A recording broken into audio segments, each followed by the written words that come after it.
ഞാൻ എൻ്റെ എന്ന സ്വാർത്ഥപരതയല്ലേ യഥാർത്ഥത്തിൽ എല്ലാവരെയും അധപ്പതനത്തിലേക്ക് നയിക്കുന്നത്?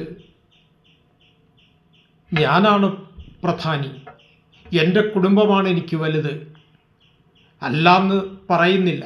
പക്ഷേ നമ്മൾ എല്ലാവരെയും ഒരുപോലെ കാണാനുള്ള ഒരു മനോഭാവം, അതിന് നമ്മൾ വിശാല ഹൃദയത എന്നല്ലേ പറയുക. ആ വിശാല ഹൃദയതയാണ് പരമപ്രധാനം.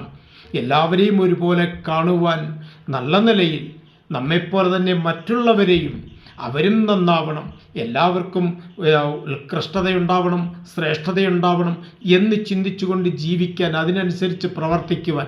അതുകൊണ്ടാണ് നമ്മുടെ ധർമ്മശാസ്ത്രങ്ങൾ പറയുന്നത്, അവനവന് വേണ്ടി ജീവിക്കുന്നവൻ ജീവിക്കുകയല്ല, അവൻ ജീവൻ മൃതനാണ്. അതേസമയം മറ്റുള്ളവർക്ക് വേണ്ടി ജീവിക്കുന്നവനാണ് യഥാർത്ഥത്തിൽ ജീവിക്കുന്നതെന്നാണ്. ഈ വീഡിയോ നിങ്ങൾ ആദ്യമായിട്ടാണ് കാണുന്നതെങ്കിൽ എല്ലാവരും സബ്സ്ക്രൈബ് ചെയ്യണം, ഷെയർ ചെയ്യണം, ലൈക്ക് ചെയ്യണം, നിങ്ങളുടെ കമൻറ്റുകൾ രേഖപ്പെടുത്തണം. നമസ്തേ.